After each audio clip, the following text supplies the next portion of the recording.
Hey, Tanisha. I don't know if she's there or not.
Hey, folks. Hey, Christian and Tanisha and Commissioner McFadden and everybody else. Hello, hello. Good afternoon. Good afternoon. You get my also shot your. Excuse me. Yeah. I just saw it, Christian. So okay. Excuse me. Are you okay? Are you okay? I'm fine behind my camera. Yeah, I'm glad. I'm glad. I don't want you choking out on us.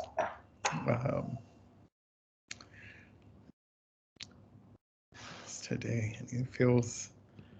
Let me see where my thing's at. Okay.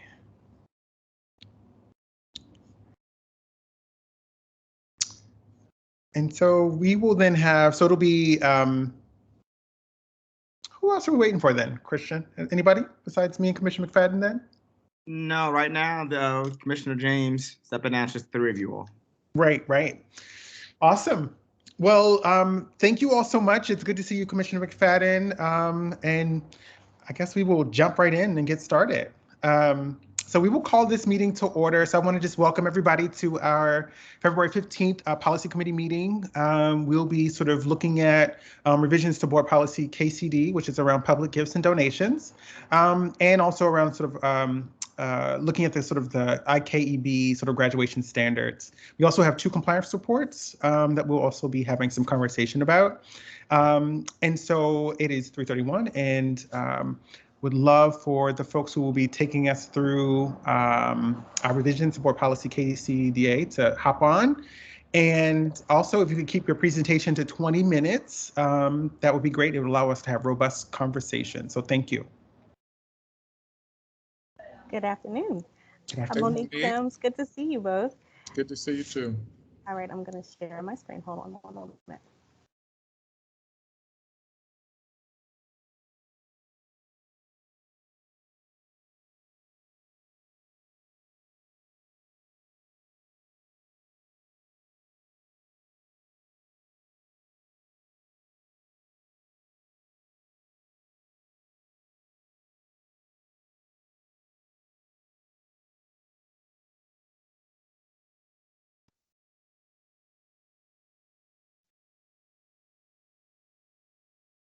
apologize. I'm just trying to get it pulled up. Okay, yeah, take your time.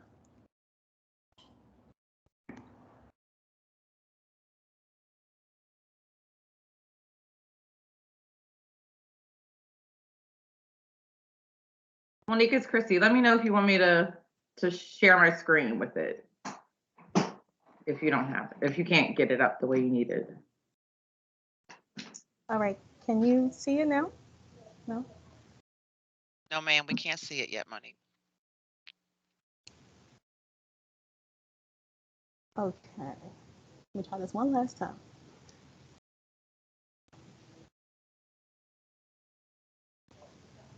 All right. Oh, see it. There you go. Got it. Perfect. All right. Well, thank you all so much, and I apologize for that delay, but happy to present the proposed revision to Board Policy KCD, public gifts and donations. So what we're going to go through rather quickly, and the time that we have, just a little bit more about the purpose and context around the renaming and the revisions proposed, talk a little bit more about how we're organizing the policy and some of the standards that we're putting forward, and then talking through the definitions and some other content within the fundraising component, the donations acceptance, as well as how we're moving some things forward with acknowledging and managing donations.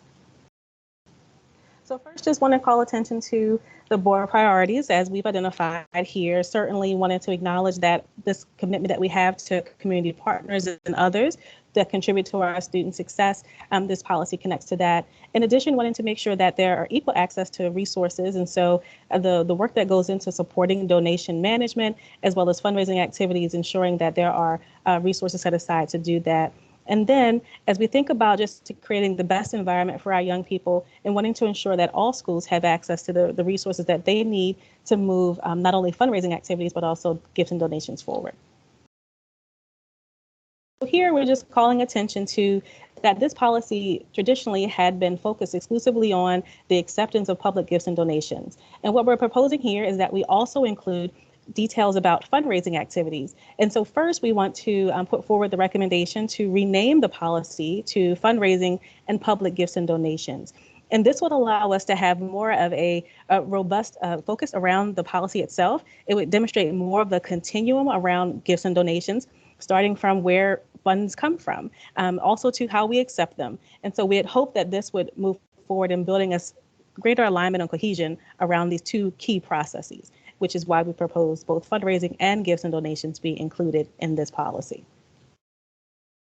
So here I'm really excited to share some of the lessons learned that we've had over the last 2 years since the policy was last revised in November of 2019.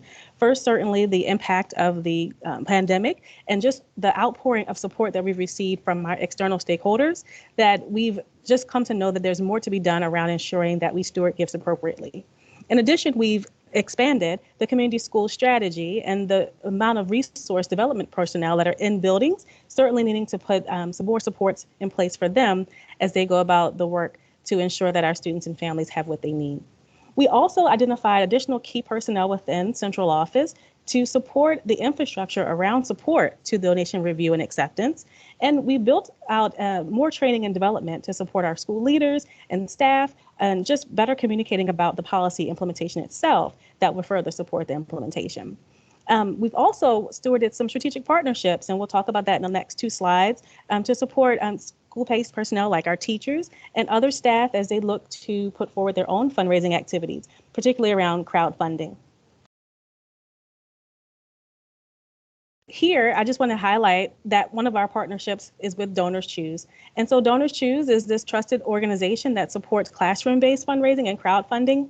And our teachers have access to this process and program to be able to provide resources for their classroom projects.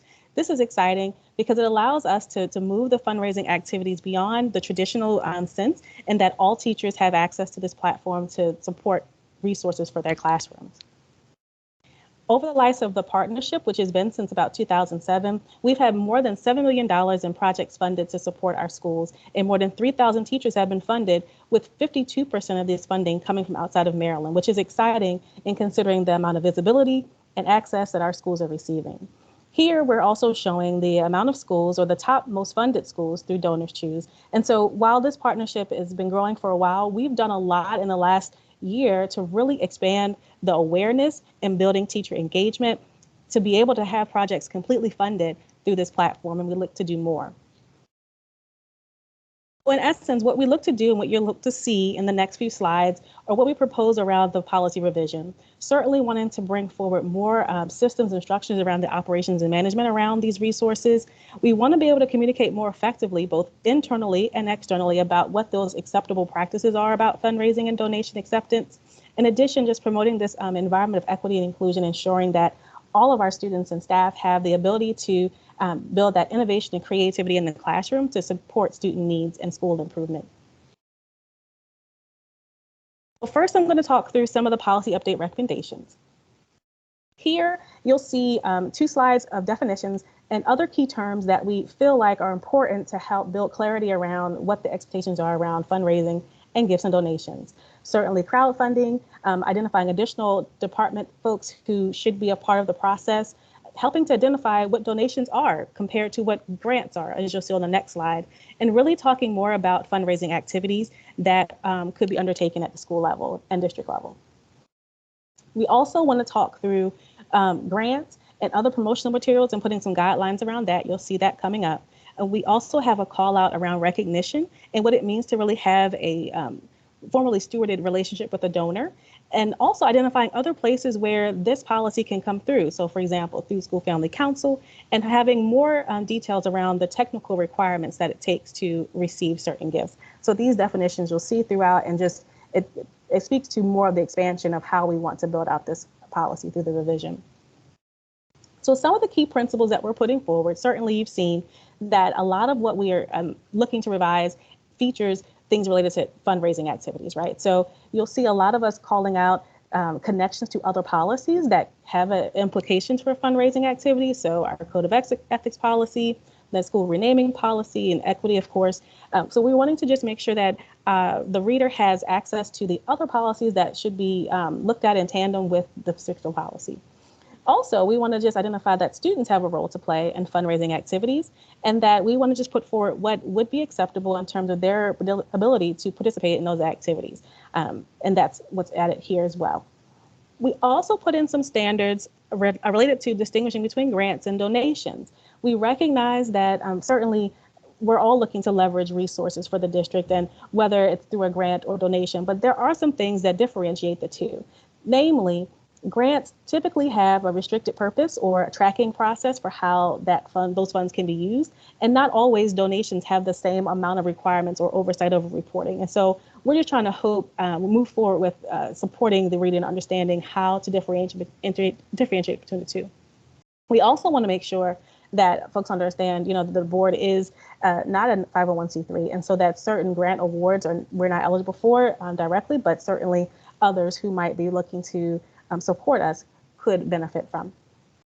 We have also identified standards for how donations can be declined. So, like I've said before, in the pandemic, we received an outpouring of support and folks wanting to lend resources to us, both monetary and in kind.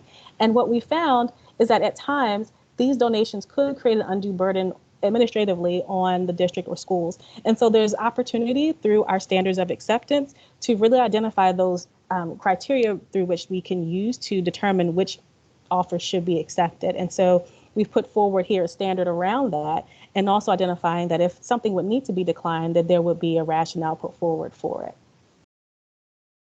Here, and you'll see this in 2 other spaces, the incorporation of certain board rules, because we're trying to streamline the content from board rules and actually implementing them or placing them formally in policy. And so this is one around gambling and games or chance. Here, we are saying that no enterprise for fundraising through gambling should be happening at a school or school building. But this isn't prohibiting students and families participating in activities like raffles and bingo of the sort. It just requires that there be an exception made by the CEO because those folks have either a license or permit to take place with those kinds of activities. This would be incorporation of Board Rule 303.02. We also put forward the idea that fundraising activities can be supportive of other charitable purposes, namely an example of United Way, for example, and that schools could raise funds for those activities. And so we just wanted to put forward that as a standard as well. As we think about moving on to recommended updates to recommendations for regulations, here we're thinking about this oversight around fundraising activities, and this would be new. So the idea that we're really wanting to outline who should be supportive to knowing about certain activities at the school level, being the principal. We've also named the chief of staff here as the lead fundraiser around activities for the district, and that there are offices that are being named here also that will support those activities, namely finance and the Office of Communications, Engagement, and Enrollment, just to support more streamlined communication and oversight to just the district's overall fundraising activities. Also, wanting to create some standards around how we promote fundraising activities. This will be an incorporation of Board Rule 303.03, again, to streamline kind of just how folks can be led on how to promote activities that are taking place, particularly as it relates to parent groups or other organizations that might be putting forward materials. We wanted to make sure that there's some standard language that gets used so that those fundraising activities are clear. This other incorporation of Board Rule 303.04 is around sale of merchandise. And so just wanting to codify here in the regulations that the sale of merchandise is acceptable as a fundraising activity when it's supportive of a vocational class, certain activities around renaming or commemorating a memory for an individual through brick sales and things of that nature. So just wanting to put that out there as a part of the new regulations. And certainly doing a lot around crowdfunding.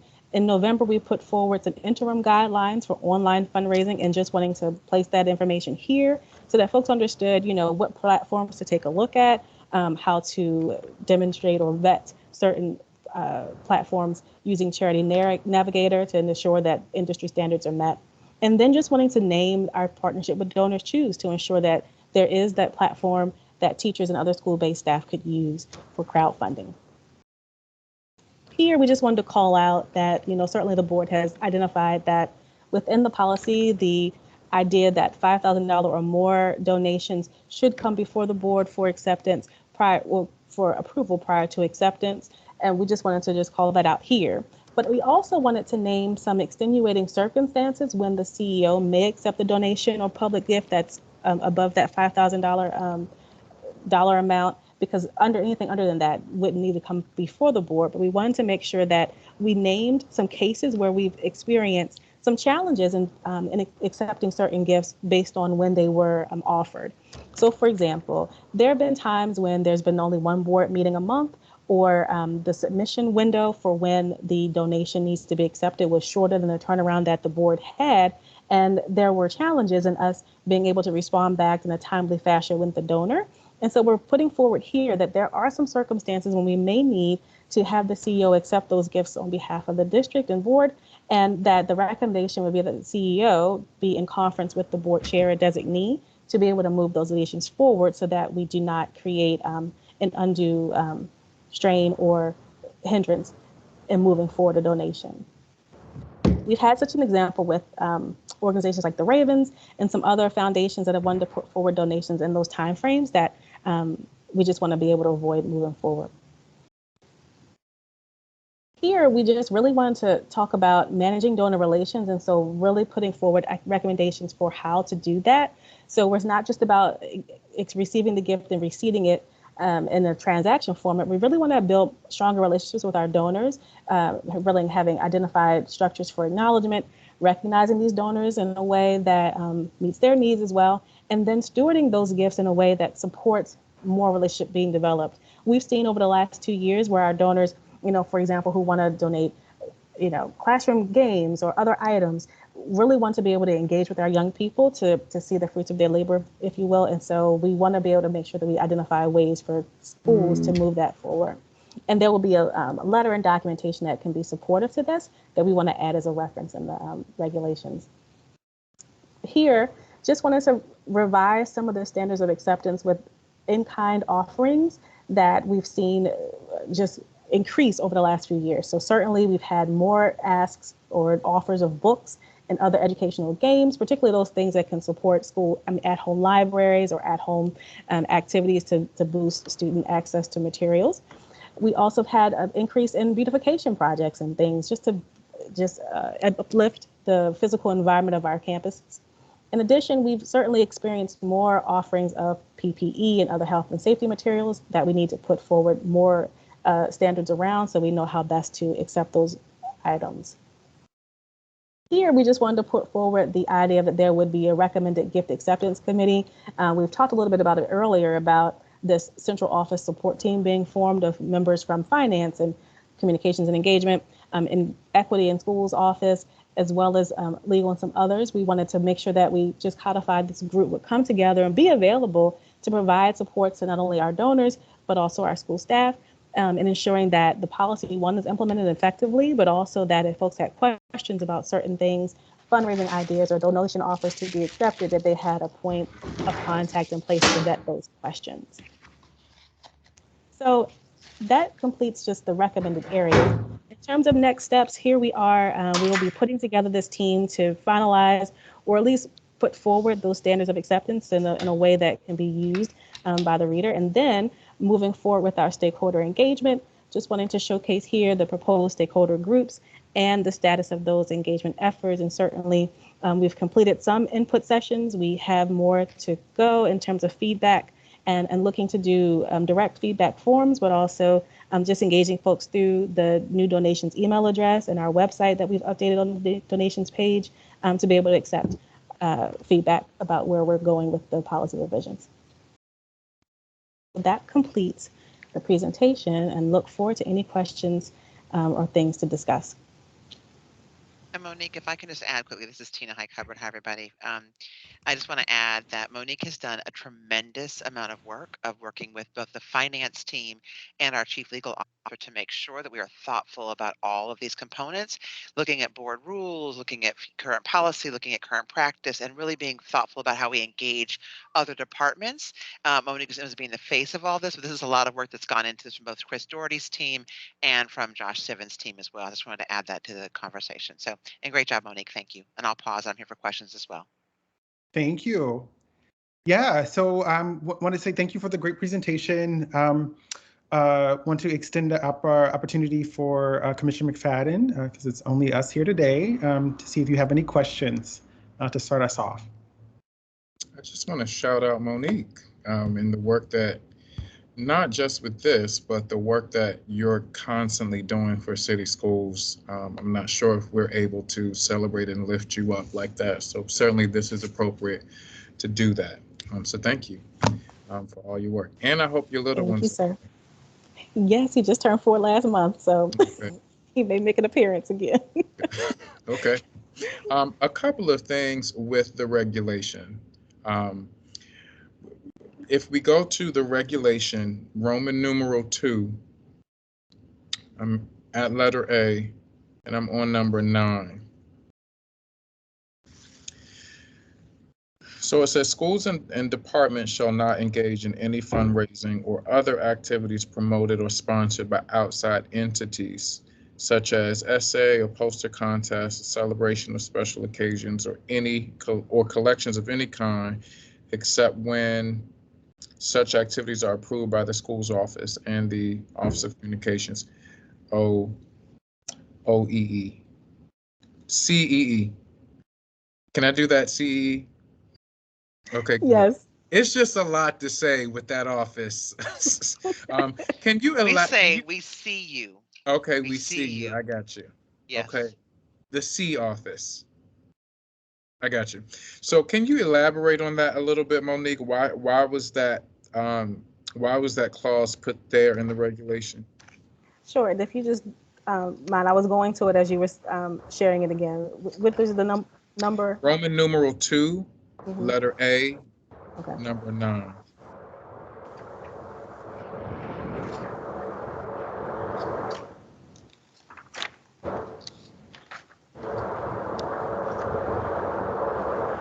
So I believe this is actually an incorporation of one of the board rules, and for whatever reason, I think my pages are out of order, so I'm not there immediately. I'll send it. It's all good. I just want some clarification on why that is there, and if there should be more specificity to schools and team or departments as it relates to that particular clause. Okay. If I can add in while Monique is thinking about it, I Yep. think part of that, and from what my recollection, Monique, is that we want to approve the organization that they're partnering with to do that kind of fundraising activity, right? It's really about the partnerships of who they're choosing to engage with in those kinds of things, so that we want to make sure that there's approval in that space. But I think that's what that was intended to cover, versus just being like, we're just going to engage with whoever partner out there in the world wants to do something with our kids, but having some approval process in place for schools. I think that's what that was intended to be. Sure. So then what would be an appropriate entity to partner with, if that makes sense? And Yeah, do we I need think to specify that in the regulation, Okay. or I'm asking. It's just I'm wondering. Yeah, you froze for a second. I think the majority of entities are probably appropriate. What I think we should do, Monique, is maybe detail out what we would consider as concerning, right? Because I think Right. the partnerships that you're building, the Pi portal, like most of the partners in the portal, we would be totally fine with them doing that, right? But when it becomes some kind of financial thing for the organization, or some group is in town and they want to promote themselves, so they want to add on to city schools for their own promotional thing, that kind of thing. We can specify that. I think that'd be easy enough to do. Sure. And I think certainly adding some examples that we have had an experience would help to clarify, what we mean by that, because we have had a few entities who are looking to promote themselves and create these types of opportunities that they know would be enticing to young people, but also certainly not in support of the educational program. So we could create and add those examples there that would be helpful. Yeah, I'm thinking of maybe a company that does like vaping, right? Like we would definitely not want some kind of company like that to do some kind of promotion with our kids. I'm making that up, but or like healthy foods, for example. We can go on, but that's great, Monique. Okay. Thanks. And then I'm still in Roman numeral. I think it is still 2, Monique, and I'm now at letter D. Okay. Crowdfunding. Mm-hmm. So we specify, right, as you mentioned earlier, like donors choose, which is preferred. But then the part of letter B that gets me, and I would just like a little bit more specificity here, is the organizer is solely responsible for management of the campaign and assumes all risk and liability for any funds raised and any actions that result from the use of the platform. What does that mean? Certainly. So the reason why we identified Donors Choose as the preferred platform is because that organization takes the responsibility of the donor engagement as well as the reporting to us. And so there's some administrative lift that they're doing that we're not taking on to ensure that we are safe. And then with Donors Choose, they do send those products directly to the schoolhouse. Like they're taking care of a lot that these other platforms don't take care of. And so in terms of, we wanted to offer the examples of what folks could use, because we have seen that those have that 3-star rating on Charity Navigator. So that's important that folks are using platforms that have the industry standard. But in terms of the reporting and things, we don't get that same type of support. And so then that onus will be on that individual, and understanding the rights and responsibilities for them taking part in those other platforms. So that's really just a signal to them that they have some work to do that isn't taken on by that organization. And who would they reach out to for support? Sure. So, we have that gifts acceptance committee if they're looking for those ideas, but so we could name that in this if that is helpful to help clarify that. I think it would be helpful to reduce any wrongdoing or liability, right? We want to reduce that as much as we can, especially when folks are looking to supplement and enhance, different areas. And Dr. Brooks, final thought. Well, 2 things. Very quickly. The second one is very quick. But you mentioned, as we are a government entity, right? We're not a 501c3 that generally deals with grants, generally speaking. I remember when I was an employee with city schools, and the school that I was serving, well, one of the schools that I served, we had to use a sponsor, a fiscal sponsor for, several grants that I wrote for the school. So should there be any specificity in the regulation around that? I don't know. It just seemed a little vague when I read it. So not that we can't go after grants that require 501c3, whatever. In the case that I was in, we had to find a sponsoring organization that would sponsor us or take the fiscal sponsorship of it. So should there be any specificity in the regulation around that, or is that information somewhere else that folks can access easily so that they don't get to a roadblock? Oh, we're not a 501c3, or we can't apply for it, so like we don't know what to do. That was just my thought with that. Yeah, so what I'm hearing is more about the recommendation on how to support them in pursuing those type of opportunities, given the parameters around our tax status. So you're right. Yeah, we don't name that explicitly, but we can explore that question to put something in to support people in making those as an option. Yep. Perfect. And then finally, on I want to say it's the last page, you mentioned the Gift and Acceptance Committee and how often they review the policy. Is this asking, would there be a compliance report attached to this? So I think we can discuss that. We can talk it through. We didn't have it proposed currently, but we can, but we certainly, we meet as we need to, but we can talk more about the regularity if that's what you're looking for. Yeah, Monique, I would just add that we do reports to the board on a regular basis for all gifts and donations above a certain amount. So we felt like because we're coming to you almost every meeting with that outline and trying to be it more, Monique does an amazing job of trying to pull those together so we get those to you in a timely manner. We felt like that was the way the reports were being sent to you. That's sort of where that was coming from too. Understood. I just wonder if we should specify how often the committee reviews the policy. So do we want to do it annually, Commissioner Dr. Brooks? I'm not sure if you're thinking, but should we do it at an annual review at least to specify within the policy? Quarterly seems excessive to me since we are getting the updates, so I don't want to put more work on folks. But because this is important, should it be an annual review that committee comes together for that specific reason? Because it seems like they're meeting frequently throughout the course of the year anyway for various reasons. Should there be a need to look at the policy at least annually? It's a question. Yeah, no, I'll take it back to our committee to ask that. Yeah, I think for me, that sounds right. I'm interested in, I think, right. So part of these, like when we have our new policies or whatever, or sort of revisions, thinking about sort of what does the policy, the reporting structure could look like. And so I think what type of information I would be interested in seeing, of course, like who's in attendance or like what offices are showing up, interested to know like how much time it's sort of taking up to kind of like do those things. And this leads to like one of my questions, which was around in the policy was talking specifically about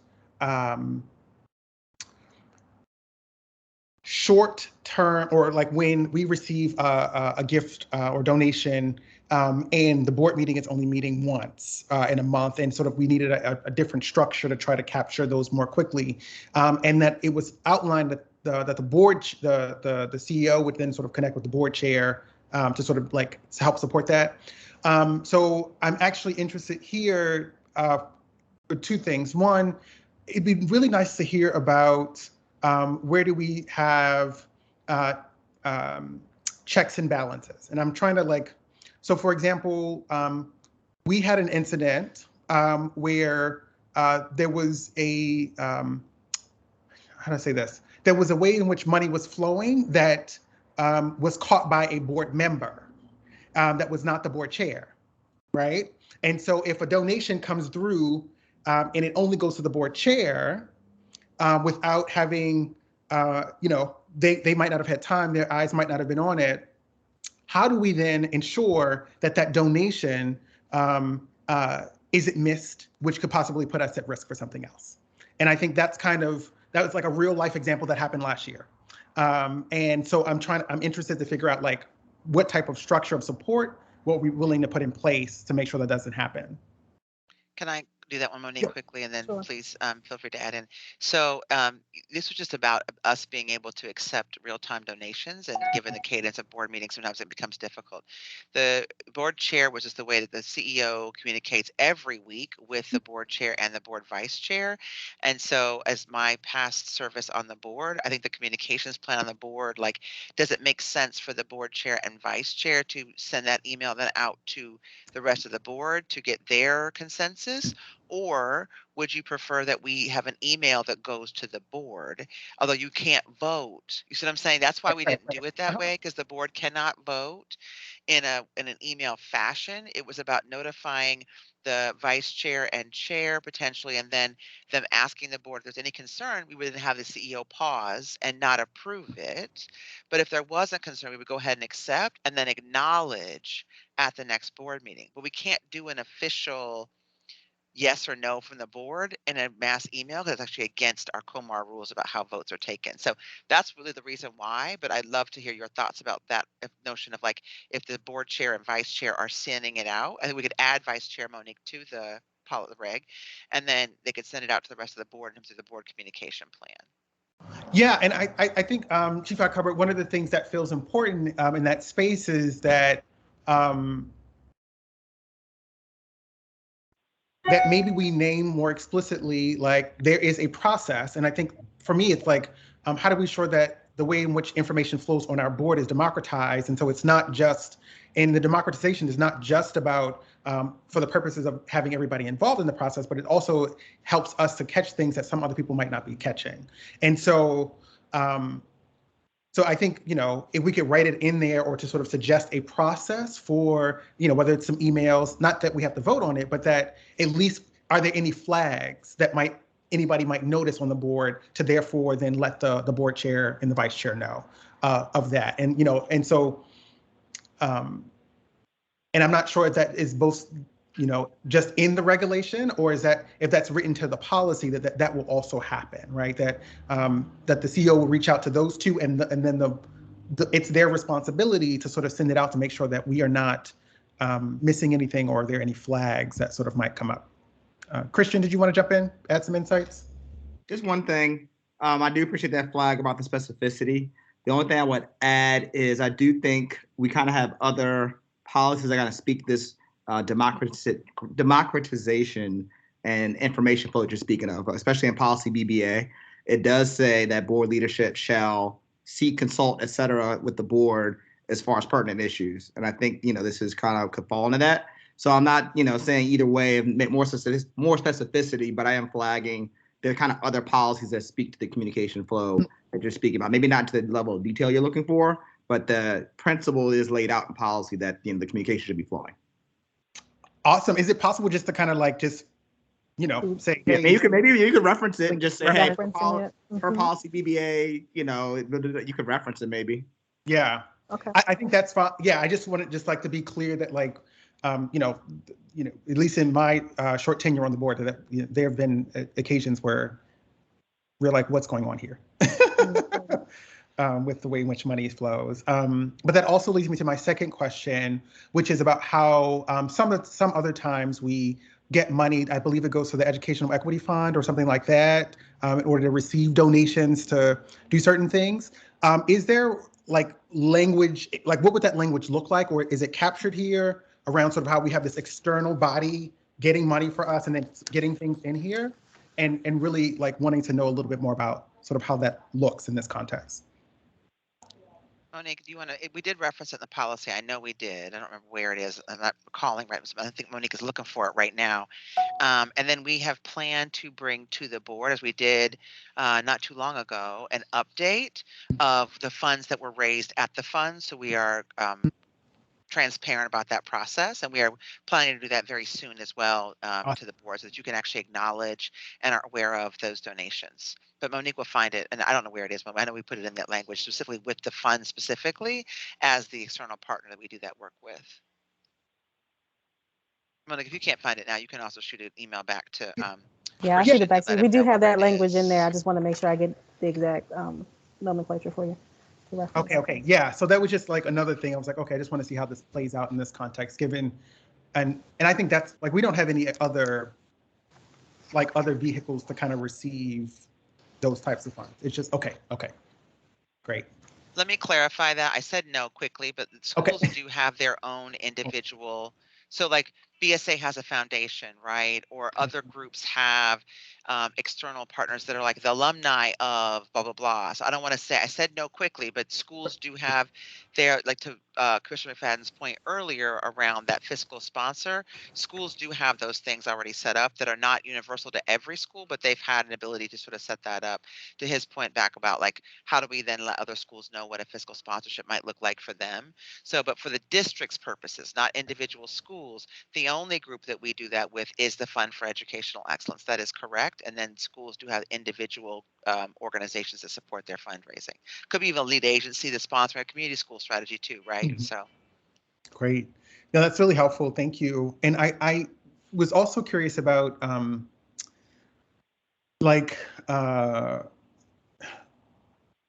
for our,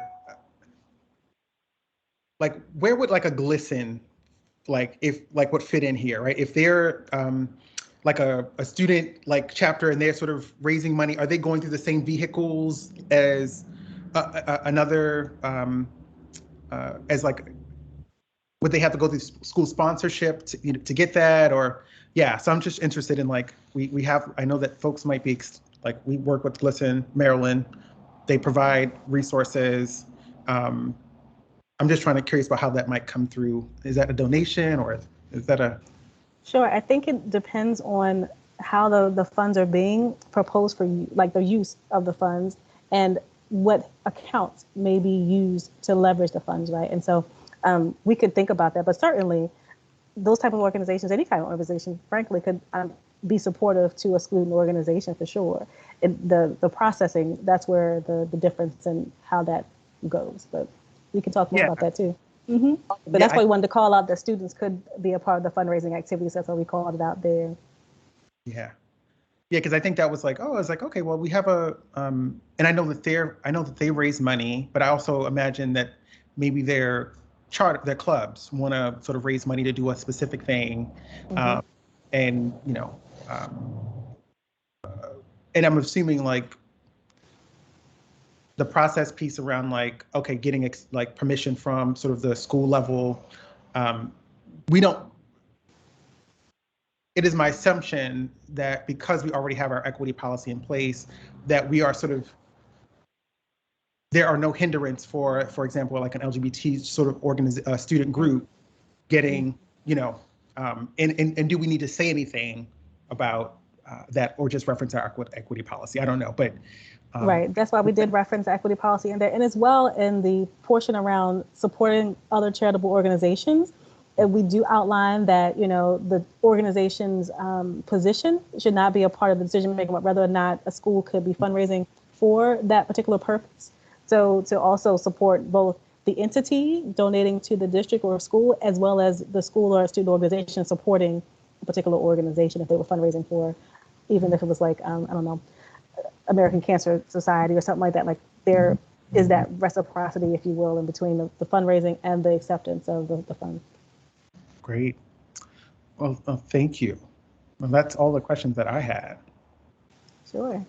And I did put in the note here, but in terms of the fund and how we have referenced our work with them, it is in the regulations in numeral 2B8B. And so certainly welcome to, consider additional language or things that related to that, since that was a part of your question. Yeah, so let me just make sure, let me see if that's clear enough for me. Let me see.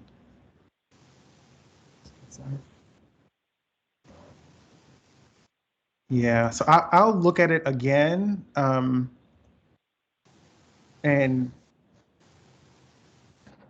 wonder, because I feel like, yeah, I mean, I feel like they play a major role in sort of how money flows, and want to make sure that we're clear and other folks are clear about sort of that relationship and And what I don't want to see happen is like how we get funds and sort of like skirt processes in order to sort of direct funds to them, so that we don't have to go through some of the internal administrative pieces, for example. And so that's kind of, I guess that's what's my fear or concern that I'm just raising, that, you know, I'm like, is this enough, or is this clear enough, or that piece. So I'll take another peek at it, and just, yeah, I just don't want us,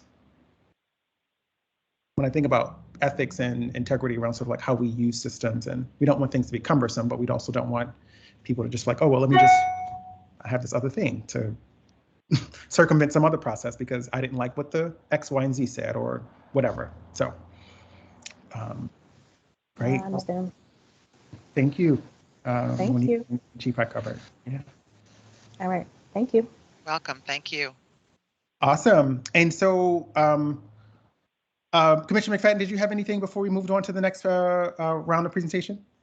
No, I'm all good. Thank you. Thank awesome. you, Monique. Yeah, thank you all. Great. So we're going to hear about sort of our graduation standards now. So looking forward to whoever is jumping on to present. And if you can keep your presentation 20 minutes, that would be greatly appreciated. Hey, Mavis, are you presenting for us? I am. Give me 1 second. I'm just switching my monitor so I can share with you IKEB. Awesome. I called you out because I see your background, and I love your background, by the way. A Different World was one of my favorite things to watch as a kid. Yes, it was actually, it's one of the things that inspired me to go to college. And so I just, you know, for me, you know, I think about Black History Month, but also the, you know, the things that inspire us. And so that was a generation of people that were inspired by A Different World to enter post-secondary. Yep. Let's see. Present. Okay. Share my screen.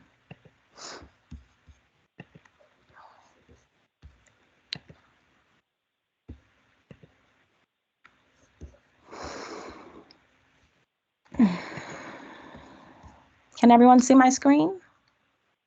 Yes. Awesome sauce. All right, so today we'll be presenting about IKEB graduation standards. And IKEB really focuses on all of the requirements that a student would need in order to meet the graduation requirements and the process around how we review students and any appeals. So this board policy aligns with priority 1, 6, and 7. And here we go. So I just want to talk briefly about the update. So one of the things that's important to note about this policy is that we're aligning the policy more with the adjustments made in COMAR requirements, and even to streamline the regular changes that happen with COMAR and graduation requirements. So 2 examples of those changes are the new health graduation requirement. So it used to be that a student only needed a half a credit to graduate with a high school diploma, and now students that entered high school this year, so our freshmen this year, are actually required to have a whole credit of health. And for our CTE programming, it's students used to just require 4 credits, but now it's the completion of an approved program, and those programs can be anywhere from 3 to 12 credits. So part of what we're also trying to do is to make sure that that we continue to align with COMAR policies and COMAR guidance to ensure that students are always aware of what is needed to graduate, and that we are in compliance. And to make sure that everything is as clear as possible to students and families, we're also trying to minimize some of there's a lot of nuance in graduation, like, you know, some of the testing nuance and some in terms of the course policy. So we want to make sure that we update this policy more frequently, and to also make sure that it's more clear for students and families, especially as it relates to appeals of, you know, a graduation decision. So MSDE is still working on some guidance around the college and the CCR standards and testing, all of the testing related to Kerwin. So, that will require us to make some additional changes once more of that guidance becomes available. One of the things that we know that we recognize that we need to do as an office and as a district is to make sure that families are better able to understand what is required for a student to graduate. So one of the things that we recognize is that when a student starts high school, they're given a cohort. So when they start in September, so I'll give you an example. My son, he is currently a junior. He is in a cohort of 2023. And so based on his cohort, there are graduation requirements specific to his cohort. Students that have entered subsequently, so like the current freshmen, have different graduation requirements, like the addition of the additional half credit of health.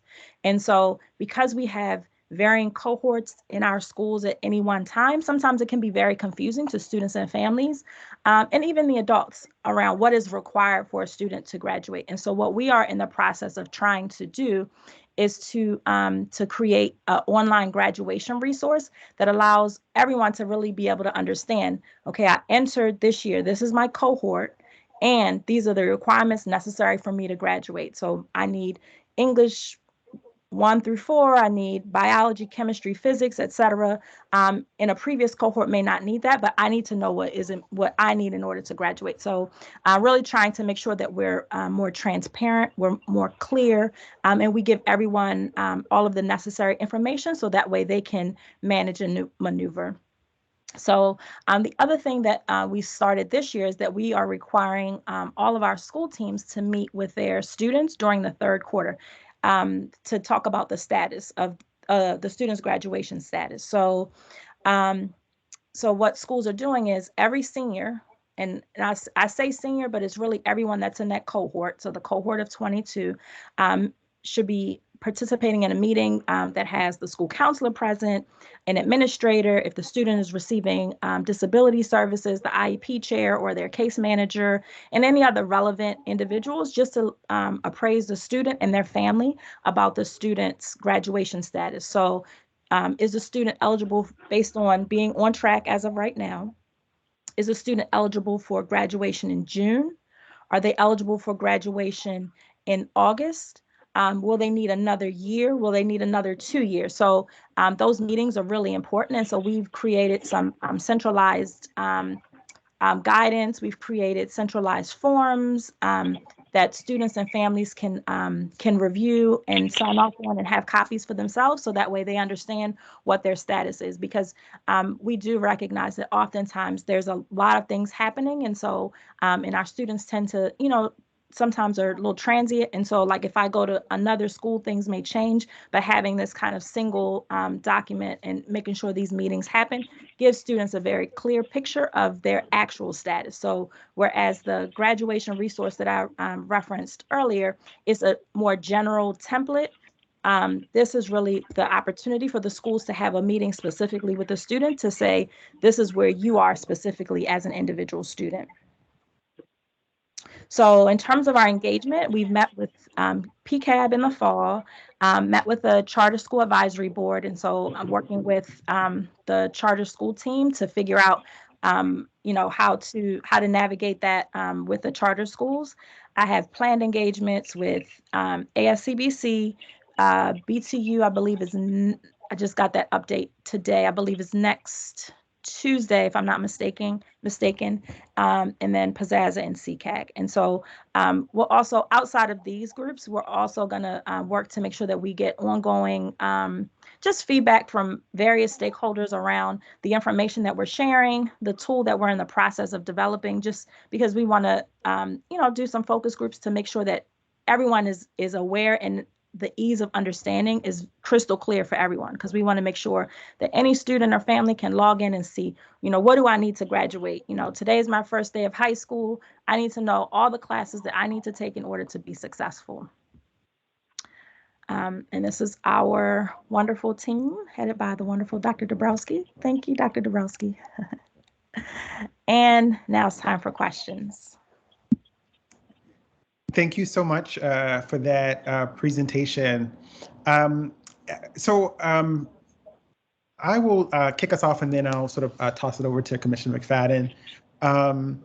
And so I was interested if you could just talk to me a little bit about sort of like how schools have currently been managing the different cohorts, and and then sort of I love the idea of sort of putting it onto a system so that people can easily find it. But what are the other sort of mechanisms in which we are sort of going to be planning to communicate with families about their young people's sort of graduation band and their expectations? Absolutely. So can you go back? I just want to make sure that I have the first question. Because you asked. What we were sort of what we are sort of currently using to sort of understand like within the system, right? So I imagine it might take time to roll out this new approach or additional approach. So like I'm curious what we're doing currently around that. Okay. So in terms of our current process, all of our school counselors are expected to meet with students on an ongoing basis. So typically, for graduating seniors especially, those meetings happen more frequently. And there's actually often a process where we're doing credit checks, right? Because that's, in high school, credit accumulation is kind of the big tool. So if you don't have enough credits in the right course areas, then you won't graduate. So our counselors are constantly doing those credit checks, and then meeting with students if something seems to be amiss, pushing students into credit recovery as needed, just to make sure that those students are on track. So our counselors currently use a cohort matrix. So they actually do it for every student in the entire school. So it just depends on how many counselors they have. And what they do is the cohort matrix lists all of the students and all of the courses that they've entered, and then they and all of any deficiencies. And so that's reviewed on an ongoing basis. And then in terms of the communication with students and families, different schools have different schedules. Seniors tend to be on the more frequent schedule of communication. So schools have they have individual meetings with students and families, and they do that by cohort. So there are 11th grade cohorts, and I would say our schools are managing. Some schools are managing more cohorts than others. So, for example, our alternative schools are probably managing upwards of maybe 10 cohorts at a time, and so they have to be very detail oriented and making sure that they understand all of the requirements to ensure that our students are on track, because their cohorts are so very different. So I hope I answered your question. Yeah, that's really helpful. And do you have a sense of I'm just imagining thinking about sort of my time in city schools and sort of working with my own counselor and sort of trying to graduate and all those things. Do you have a sense of like the ratio for counselors to students, and then specifically around like, have we seen any particular hiccups that we're learned from, in which case we're pivoting to make sure that we kind of minimize those hiccups? Absolutely. So counseling ratios, the goal and ASCA requires a 250-to-1 ratio. We are not quite at 250-to-1. Some of our schools, the ratios are a little bigger. So we have some schools where the ratio for one counselor is like 400-to-1. We are working very strategically with schools, especially during this budget cycle, to get their ratios down even further. And I think that's a space where so I supervise the school counseling team, and so that's definitely a space that we are working very diligently to make sure that there are more boots on the ground and more eyes on the prize. So one of the things that we are actually doing this year, we're actually starting next week, was we're actually going to do a counselor blitz, where we are looking at some of our schools where there may have been either more challenges, or we have lots of new counselors there. So I'm working with a group of 25 counselors, and they are actually going to do credit checks and credit analysis of every student in the school, to give a second set of eyes of people who don't, who've never seen those transcripts before, and kind of give that second review, just to make sure that we know that every student is on track, they're in the right courses, and just like really doing kind of almost like a little bit of a forensic analysis on the existing students of a school. So, we have a list of schools that we're targeting just because because we have the school is so large, or because of the newness of the counseling team. Because one of the challenges that we are facing, just like teachers, is finding enough counselors. Right, finding counselors right now is very difficult, and so we are in the process of also recruiting more counselors, because we know with the additional funding, we're gonna have schools ask for more counselors. So just making sure we have all of the caring individuals to support and fulfill those roles. Yeah, thank you. Commissioner McFadden, do you have questions?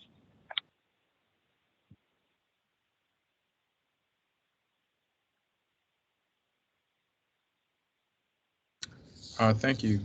The compliance report in the regulation, Mavis, what specifically, this says that an annual update will be provided to the board. What specifically will be included in that annual report? I'm not sure if that was specified in the policy or in the reg. So I just want to make sure that we're clear on what's going to come to us, and if there are some other things that we specifically want to see, we can start naming that as well as we report back to the full board. Right. So in terms of the compliance report, I think there are things related to, kind of, because for us, we do the graduation validation process. And so I think there are items related to kind of the status of students that are meeting the requirements. I believe, sorry, I'm trying to remember all of the components of the compliance report. You don't have to have it now, because I know that this is in draft, but can you send it to us, send it our way to let us know what we should anticipate? And then I think as we bring this to the broader board, there may be some additional things after we've gone through the policy presentation that just might be appropriate.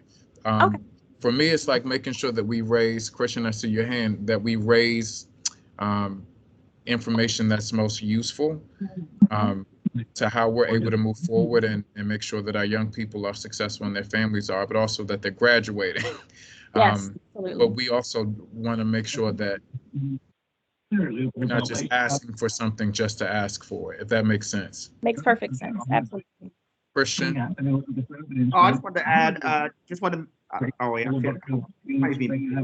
And the Baltimore Washington Parkway northbound delays take you from 195 on. Sorry about that. Okay. Just gonna add, Mavis, if you need the previous copies of the Ikeb compliance report, I can send those over if you need them. That would be great. Thank you. Okay. And then finally, in the regulation for, I'm trying to make sure I'm in the right one, because there are two. Give me 1 second.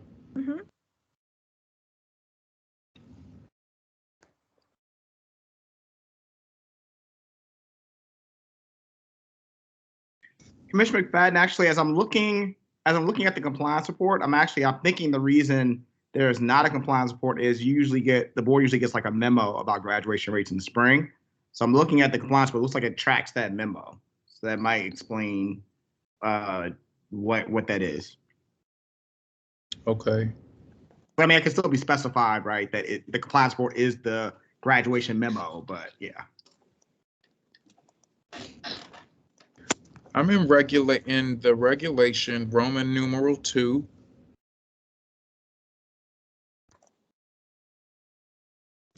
And I'm at number 2.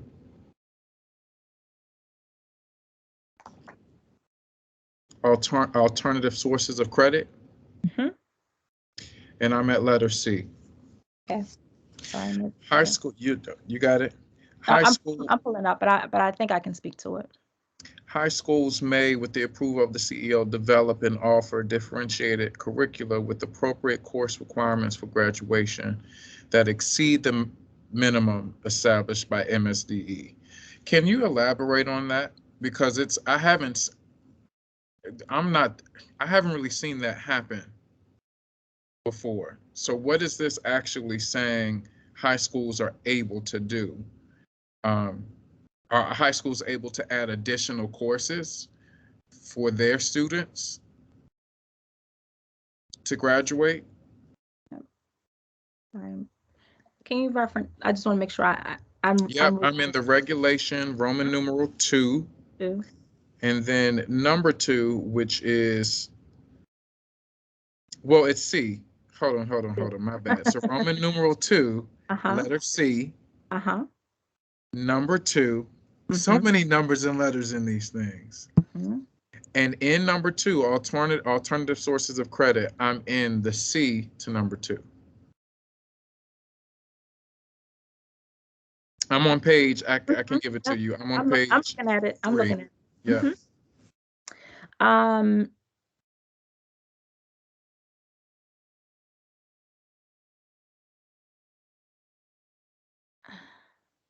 Interesting. So I may have to get back to you on that one, because I know we do alternate sources of credit through like credit recovery. And we do so I definitely know we do that, but that's not something I've ever experienced. So I would definitely need to dig a little further into that particular component.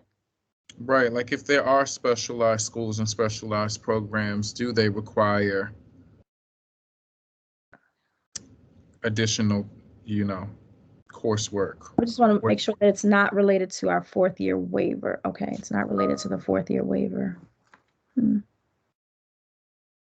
Oh, that's exactly what that is. That is exactly what that is. Alternate sources of credit. Yes. So that's related to no.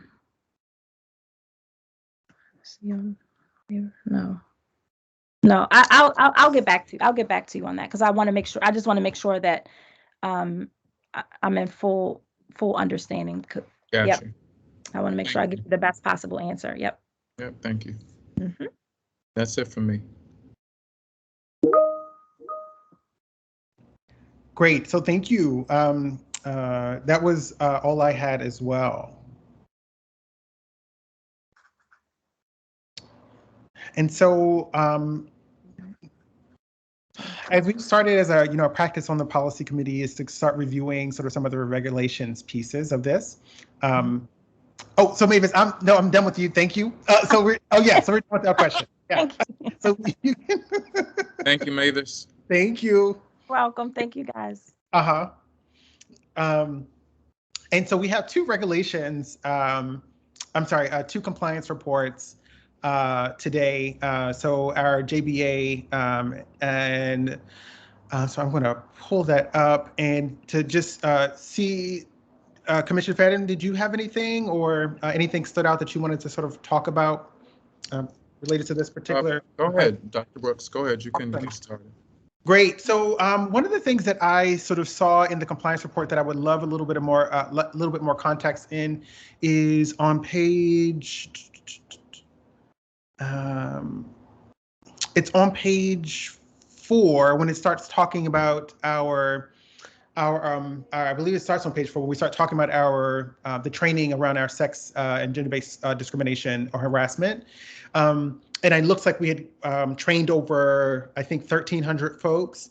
I would love for someone to talk to me a little bit about, like, okay, so how do we get to scale and sort of making sure that all of the folks who are in leadership and definitely the reporting that the people who need to be trained, I would love it to be everybody, that they are the ones that are getting it. Is that the folks who are making up that 1,300 or so? Yeah, I can jump in on that. So those folks constitute the key personnel who we need to ensure are most up to speed on the regulations. So school leaders, social workers, IEP chairs, anyone who really has a specialized role in the process, counselors, school psychologists, school police we've trained, bullying liaisons, ILEDs, school managers, kind of everybody. We are now at the point where we are doing a much more in-depth targeted training for school leaders, so principals, managers, and ILEDs. That's very scenario based to make sure that we're really walking them through doing these investigations. And then our next pivot will be to create an online module for all staff based off of this training, but really making it something that folks can log in and do online. And our goal is to have that up and online by the end of the school year so that all staff are trained. Mm-hmm. Great. And so of that, so are you saying that that 1,300 then, like that's 100% of the folks, of the critical people that you're talking about that needed to be reached? So I'm just trying to figure out. I'm hoping we're very close to 100%. We've offered several makeup trainings to get to the folks who we couldn't get to the first time around. But yes, I mean, we really have done a lot of due diligence to make sure that every single person who is both school-based and central office-based who needs to have some sort of engagement in this process has been engaged and trained. Great. And, you know, so so thank you for that. And also just kind of want to sort of raise and sort of just give a deep appreciation for the way in which you all handled the supporting of the students. And as we sort of a very detailed report inside of, it's on 4 on page 5, around supporting the students at BSA, and just kind of want to say thank you, and then to also just raise for you know, folks paying attention that this is serious, and I think we want to make sure that we're providing a space for our students to really share authentically about what their experiences are, and that the school district is responsive. And so I just kind of wanted to sort of thank you all for doing this, and doing it, I think, in the very thorough and meticulous in detailed fashion, because I think it will matter and make differences for all of our students who are in other places who might not feel like coming forth for whatever reason. And I just wanted to thank you, Commissioner Brooks. This is Josh Sivan, Chief Legal Officer. I just wanted to stress that Jane Ehrenfeld is speaking, but really that behind the scenes here is a collaborative effort with the schools office, with the wholeness office, with the equity office, because we really want to give schools and our school staff a collaborative look to make sure that we're mobilizing in the right way, whether it's a situation like at Baltimore School for the Arts or any student raising issues. We want to be able to respond consistently and effectively. Yeah, and Chief Sivan, and I thought this is handled mostly in your office, and you said it was a sort of a joint effort across the board. Are there like, do y'all, just as curiosity, are y'all using like a committee structure like similar to the one that we just saw for the other presentation, or in terms of like doing that, or just trying to figure out like how the collaboration is consistent, you know? Right. There are others. There's been a bullying work group that has worked through. In addition, a lot of the work we did in the policy and regulation updates that were just passed by the board on January 25th around our bullying policy updates, our non-discrimination policy, took a lot of work by Katia Stokes and Jane Ehrenfeld and by Noelle Legay, all of whom I think are here, to really make sure that they were mapping in the organization who responds how, who's looking at reports, so that that's really that's the nuts and bolts work that we do, that then when we can mobilize effectively when there's an incident. Great, thank you. And I would stress that my office plays a role, but I really think that it's important that the school support, that wholeness are it's a good team, and if anyone wants to chime in, just to emphasize that team aspect of this. Yeah, thank you. Well, I would certainly concur that it has definitely been a joint and joyous effort. He did mention that, of course, we work collaboratively on making sure that our schools and staff are trained, but the bullying work group as well, we also extend even beyond just equity and wholeness to make sure that we have representation across multiple offices as we're thinking about really thoughtfully about how do we make sure that one, sort of our internal systems make sense, figure out where there are gaps, and then also how do we make sure that we are really making strong efforts to make sure that our message is meaningful for our young people, and that it is something that that they will really hold on to, right? And be able to find it meaningful too. So it's been great to work across offices. Awesome, thanks. Dr. Brooks, if I may add, Katia, it's good to see you. And I just want to make sure that we're able to, that I'm able to acknowledge the work that you've been doing as well. I don't think that we always shout out, the great folks that work for city schools.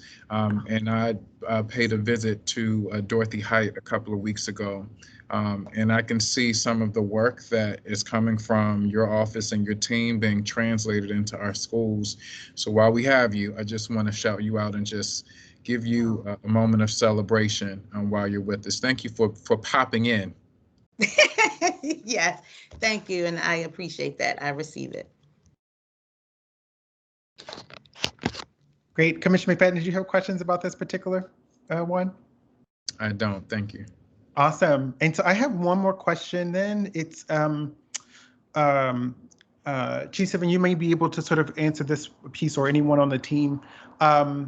So we saw a sort of a dramatic reduction of sort of bullying, harassment, and partly because of COVID and being in a virtual space, and it looked like we had taken a proactive role and sort of educating around sort of cyberbullying and all that stuff. So that's really wonderful. And I'm wondering, sort of as we've entered back into sort of this in-person space, have we strengthened, sort of augmented sort of support services in that space, since that we saw such a dramatic decrease? Now that when we come back together, that we can have even then when we come back together, and next year when we're looking at this, and not go back up to the rates in which we were sort of currently seeing sort of bullying and harassment. I'd love Katia to take that if she can.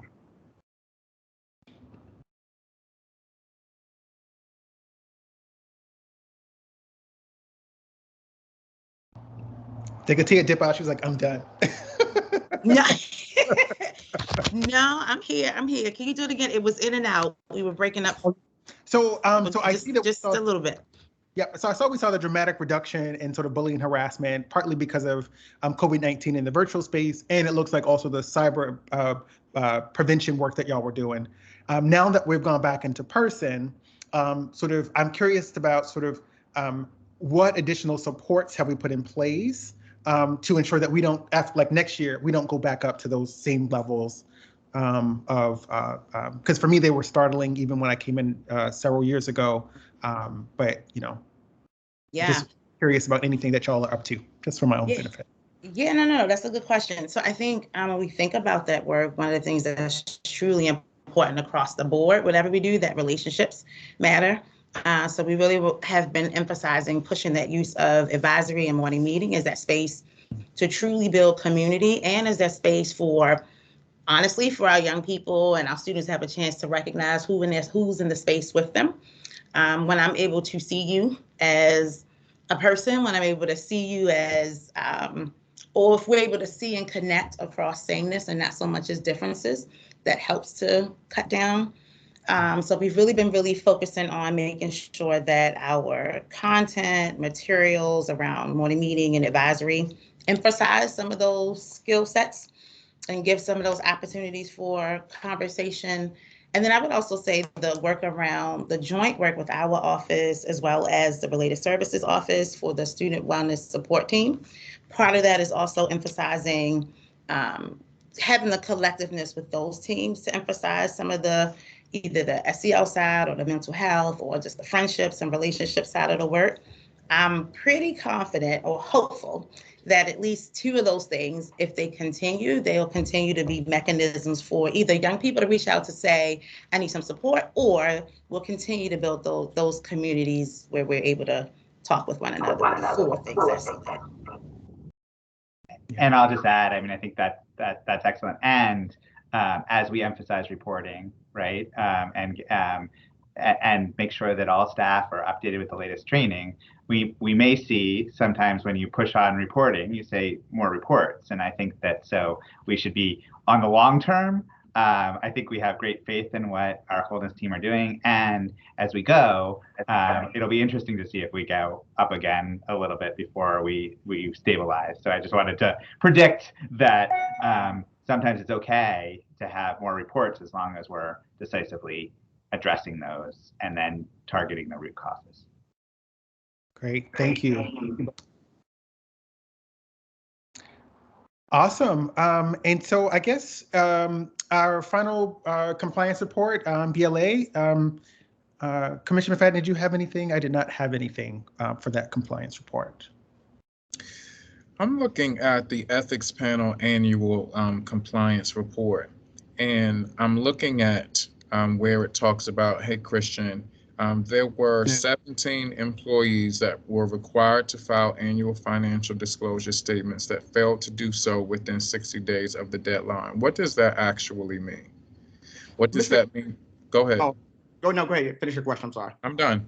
Oh, okay. Well, if you recall, remember there were the small group that you guys, that the board discussed in December. So basically, again, these were the folks that did not file, that were aware and did not file within the deadline in the regulation. And per the policy, again, it's up to the board, as to what board and or CEO as to what kind of actions you want to take to ensure their compliance. Okay, and so that was for 21. So that ended in December. So with that specifically, would we know if there are any that still are outstanding from that particular period? Well, yeah, we've already, there were that bigger group, there was some of those folks filled them out after the 60-day period during 2021. So there was a smaller group that did not get a chance to fill that, and there were actions taken against that smaller group that didn't do it before the December board meeting. Can we get an update on those? Well, actually, that's ironic you mentioned that. Ms. Moore actually followed up for an update last week to Human Capital, so hopefully we can have an answer. But the board office is supposed to be getting a list to confirm that those folks, there's something was placed in their file for not completing the financial disclosure. So we're just waiting for the confirmation. Gotcha. Thank you. That's it, Dr. Brooks. Well, wonderful. Thank you. Christian, we didn't have anybody signed up. I don't see anybody. Yeah, we did. We had Ms. Rachel Duncan on behalf of PCAB. Okay, sweet. Hi. Hi. Good afternoon, commissioners. Thanks for the opportunity to provide public comment on behalf of the PCAB Policy Committee. A revision to policy FCA on closing of schools is on the schedule for introduction at your April meeting. District staff, however, notified us today that it will be delayed until next year, which is unfortunate given that we are operating under a policy that was last adopted 12 years ago and does not reflect the board's commitment to equity and other foundational principles. The explanation we were given for the delay is that it is based on the district's desire to more deeply engage impacted communities for feedback. However, no such a delay in board decision-making was granted to those same impacted communities at the schools recommended for closure last month. And if there's ever a time to engage deeply with those communities and stakeholders, that time is now. At the very least, please consider keeping pre-drafting discussion on the agenda for April, even if the policy revision itself must be postponed, so that the public has the opportunity to hear where our school commissioners stand before heading into the summer. PCAB Policy Committee submitted detailed red lines and comments to the existing policy and regs today by email. In preparing these policy recommendations, we referred to evidence from other school districts, which is detailed on our website so that I don't have to read it out here, which would take longer than 3 minutes, but I will put the website in the chat, which is pcabbaltimore.org.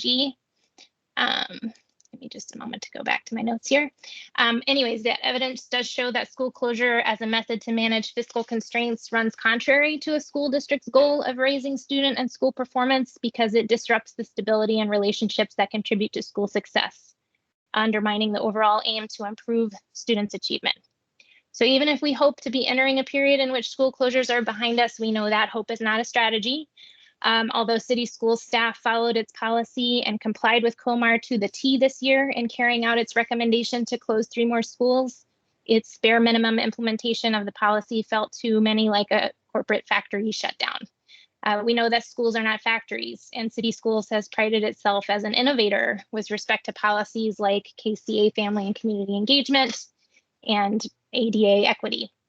So why not be a leader for other urban school districts in innovation with respect to school closure policy as well? The red lines PCAB has provided are born out of the following guiding principles. Number 1, let's not pretend that we're closing a child's school because it's the best thing for that child's academic success. We know from the evidence I've already mentioned that this is not true. And Baltimore City Schools has also not provided any data to demonstrate that students who were moved in previous closures are performing better or graduating at higher rates. If we're closing a school to promote efficient use of school facilities and resources, let's be clear in the policy and regs that that's the reason. Number 2, let's make sure Baltimore school commissioners are authentically engaged with both the district in its recommendation to close a school and with that individual school community's arguments and supporting evidence against it. Of course, the community of any school recommended for closure is going to be against it, but that doesn't mean they shouldn't have a fair chance to make their case to the school board. This is not a factory closing. This is a public good and a community asset, usually in a redlined community of color.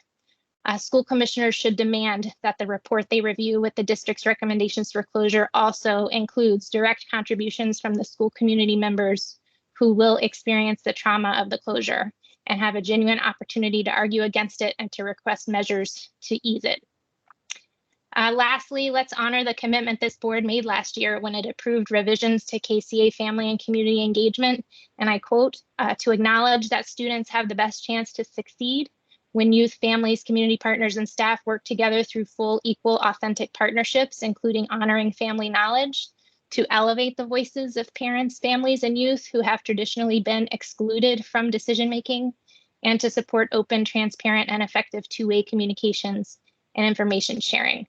Honoring that commitment means that the policy as it's written is woefully inadequate. Our current policy standard with respect to school closures is to encourage comments from citizens and groups, rather than ensuring school communities fully participate in the decision-making process. Authentic engagement before and during the school closure decision-making process will translate to a more effective transition after a school closure as well.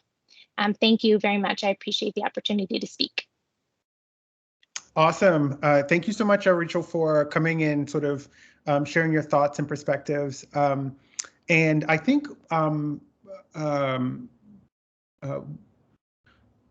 I know that we sort of the delay to sort of provide some additional context.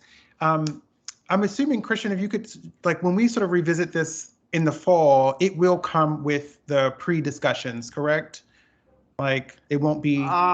Well, that hasn't been discussed, but if you're making that request now, absolutely, we can build in a pre-conversation, and maybe I don't know the timeline yet, but we can absolutely build in a pre-conversation about this one.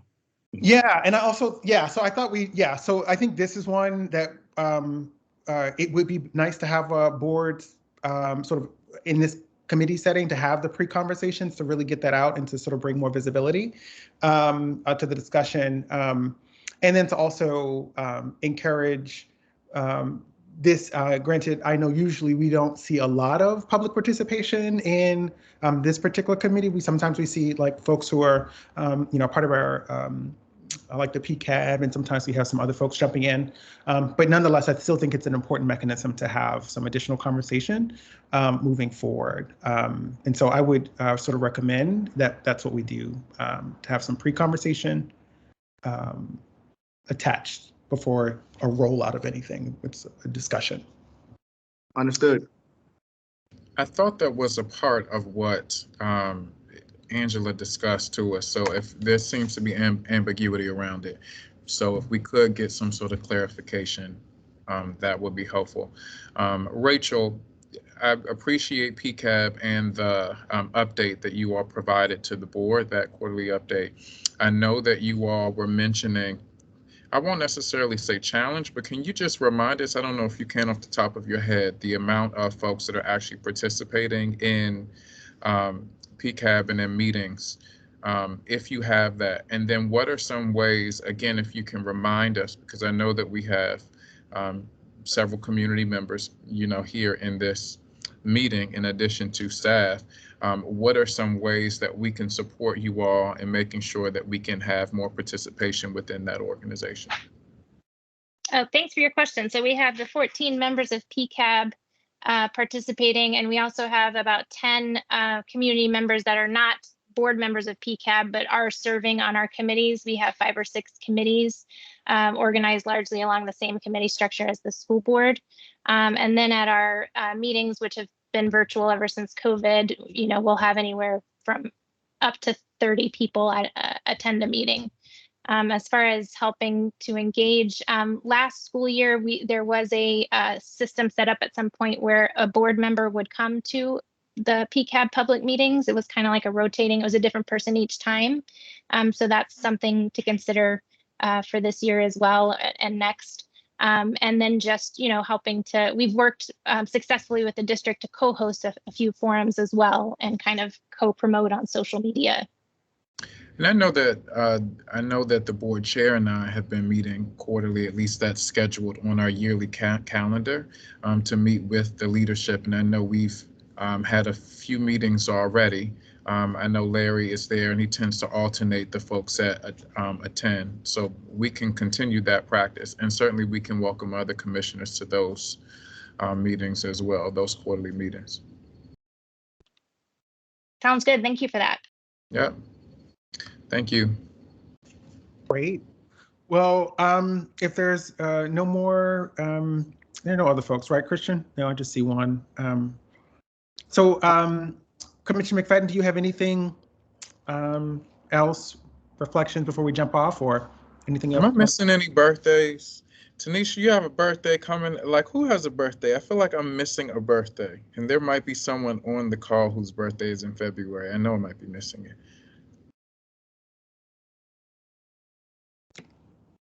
No, I don't think so. Mine is April. That's right. Katia, when's your birthday? My birthday is February 19th on Saturday. Happy early birthday. Happy birthday. Do I get a song? No. Happy birthday to you. Happy birthday to you. Happy birthday, dear Katia. Happy birthday to you. Oh, thank you. And that was the best. more. Now, just don't ask me my age. I would never, but that's it for me, Dr. Brooks. Awesome. Well, just want to say thank you all so much for coming out. It is just about 5 o'clock and we will close this meeting. Just wanted to let folks know that this committee meeting is open to the public. You can sign up in advance, permitting only beginning at 9 a.m. on Thursday before the meeting and until 5 p.m. The Monday before the meeting date. You can contact our board office to get those. To get that information. So our next meeting is scheduled for, I believe it is March 15th. It is a virtual meeting. We'll be reviewing ADG sustainability, getting an update, and an update on sort of board rules. Thank you all so much, and we look forward to seeing you then. Have a good day. Bye-bye.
this meeting still happening to the end? I can't even tell. I don't see anybody in here but Sarah Warren.